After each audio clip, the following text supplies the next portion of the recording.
परमैन cake a kind of breakup ने पाको को विद इन फ्यू मिनट्स पूरी तरह ब्रोक कर दिया था। वो सिर्फ यू विल रियलाइज बोलकर वहां चले जाती है। अपने घर पहुंचकर पाको इस वजह से बहुत रोती है। सुमिरी की रोबोट भी उसके और परमैन के बीच के ब्रेकअप का रीजन जानकर सरप्राइज हो जाती है। और मित्सुओ इन सभी चीजों के चलते काफी परेशान हो रहा था कि तभी रिन उसे कॉल करके अपने घर होमवर्क में हेल्प करने के लिए बुलाती है।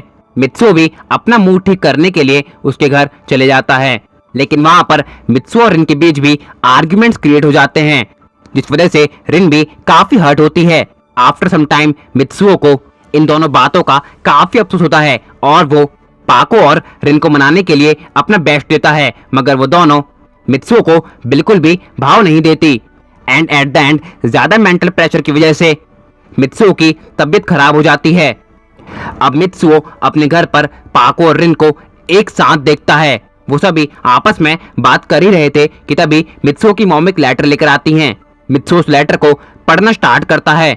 उस पर लिखा हुआ था आई लव यू मित्सुओ। जी हाँ, उस लेटर पर लिखा हुआ था आई लव यू मित्सुओ। इस टाइम मित्सुओ के घर पर रिन और पाको दोनों मौजूद हैं, जिससे ये बात अ काइंड ऑफ क्लियर हो जाती है कि इसके पीछे उन दोनों में से किसी का कोई हाथ नहीं है। तो आखिर वो कौन है जिसने ये लेटर भेजा है? आखिर वो कौन है जो मित्सुओ की लाइफ को इंटरप्ट करना चाहता है? मित्सुओ के उस लेटर को पढ़ते ही पूरे रूम में साइलेंस छा चुका था कि तभी पाको शाउट करते हुए बोलती है, आखिर यहाँ पर चल क्या रहा है? क्या ये कोई मजाक है? रिन भी पाको की बात को कंटिन्यू करते हुए बोलती है, हाँ मित्सुओ, ये लेटर किसने भेजा है और ये इसी मोमेंट पर यहाँ क्यों पहुंचा, बताओ हमें। वो दोनों मित्सुओ से तरह तरह के सवाल करने लगते हैं। उनकी बातों से मित्सुओ बहुत बुरी तरह फ्रस्ट्रेट हो जाता है। वो शाउट करते हुए बोलता है, स्टॉप इट, चुप हो जाओ। तुम दोनों ही बोलती रहोगी या फिर मुझे भी अपनी साइड क्लियर करने का चांस दोगी? मैं तुम दोनों से पूरी तरह परेशान हो चुका हूँ। जानते हो तुम दोनों की सबसे बड़ी प्रॉब्लम क्या है? तुम ये सोचती हो कि सिर्फ तुम ही सही हो और बाकी सब गलत। मित्सुओ के वर्ड्स ने कहीं ना कहीं रिन और पाको के माइंड पर इम्पैक्ट क्रिएट कर दिया था।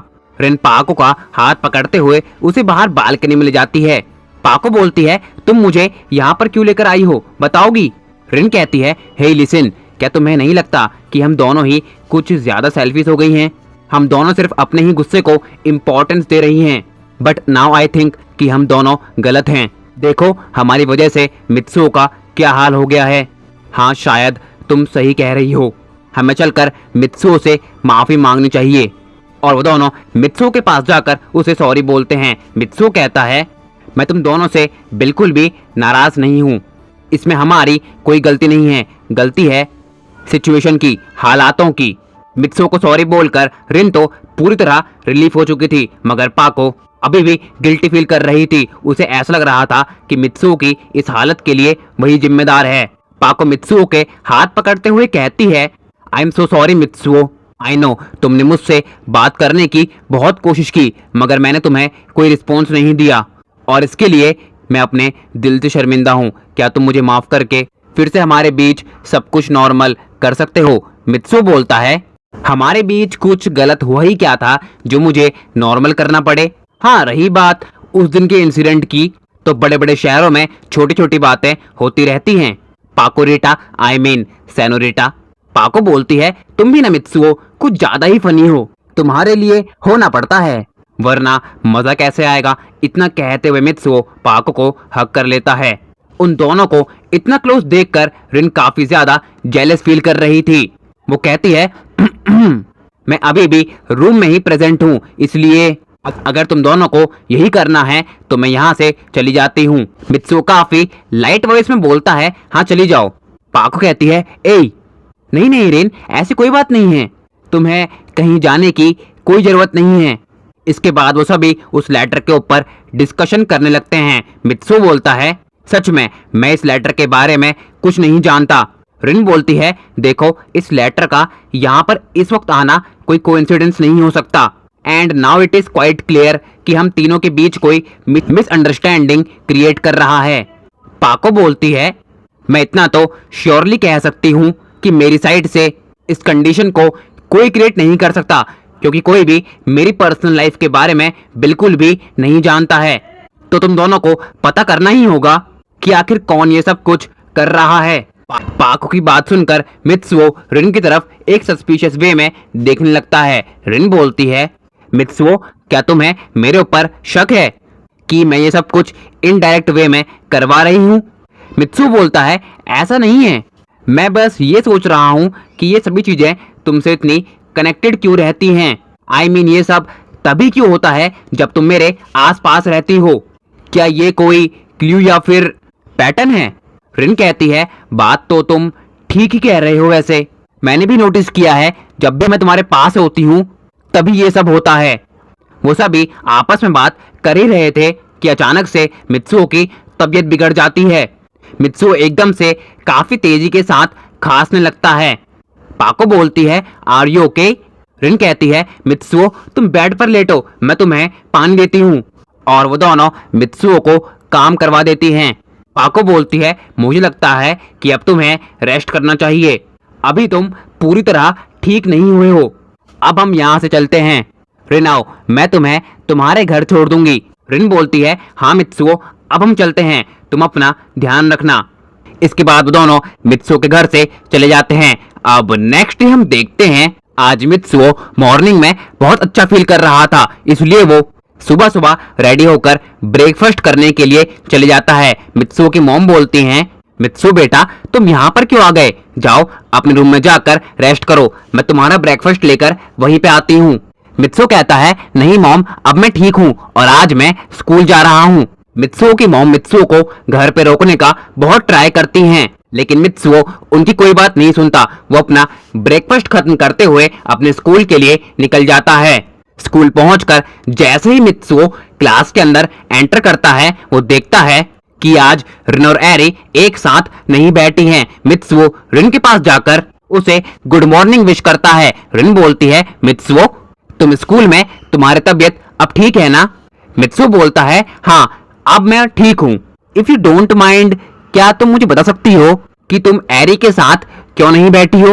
रिन कहती है, आई डोंट नो, उसे क्या हो गया है, पिछले कुछ टाइम से मेरे साथ अच्छी तरह से बात नहीं कर रही है और अगर वो मेरे साथ र्यूड बिहेव करेगी तो मैं भी उसके साथ सेम गेस्चर शो करूंगी ना। मित्सुओ बोलता है, तुम और तुम्हारा ईगो दोनों को कोई नहीं समझ सकता। वेल क्या मैं यहाँ पर बैठ सकता हूँ? रिन बोलती है, वाई नॉट। और मित्सुओ अपना बैग बेंच पर रखते हुए सीट पर बैठ जाता है कि तभी एरी का ध्यान मित्सुओ के ऊपर जाता है। उसे देखते ही एरी के चेहरे पर एक बहुत ब्राइट सी स्माइल छा जाती है, जैसे कि उसने कुछ बहुत बड़ा अचीव कर लिया हो। एरी स्लोली स्लोली मित्सुओ की सीट की तरफ बढ़ने लगती है और वो भी अपना बैग मित्सुओ के साइड वाले बेंच पर रखते हुए वहां पर बैठ जाती है। वो कहती है, हाय मित्सुओ। मित्सुओ बोलता है, एरी तुम? एरी कहती है, हाँ मैं, अब तुम्हारी तबीयत कैसी है? मित्सुओ बोलता है, हाँ मैं ठीक हूँ। वेल तुम यहाँ पर इस तरह?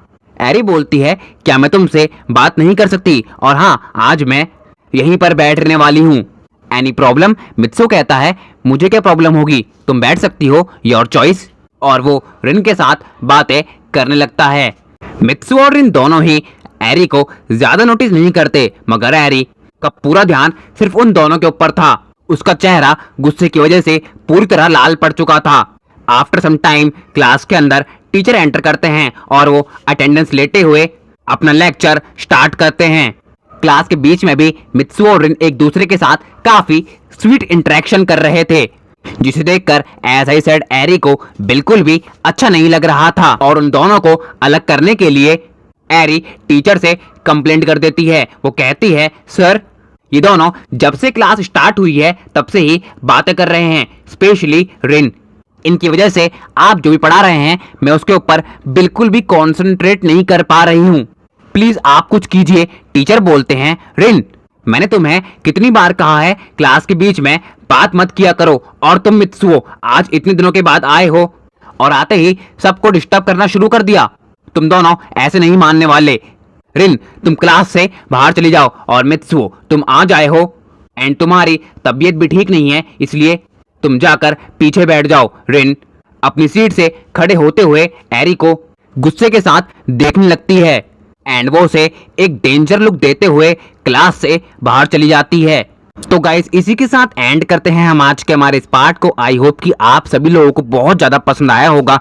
पसंद आया होगा तो यार जरूर से लाइक कर देना, चैनल पे नए आए हो तो यार सब्सक्राइब कर देना, कमेंट करके जरूर से बताना आप सभी लोगों को वीडियो कैसा लगा है।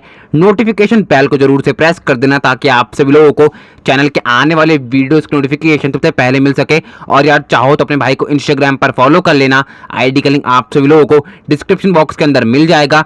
तो यार मैं मिलता हूँ आपको किसी और वीडियो में ऐसे ही शानदार कंटेंट के साथ। तब तक के लिए स्टे ट्यून विद चैनल में डियर हार्टेड सायोनारा।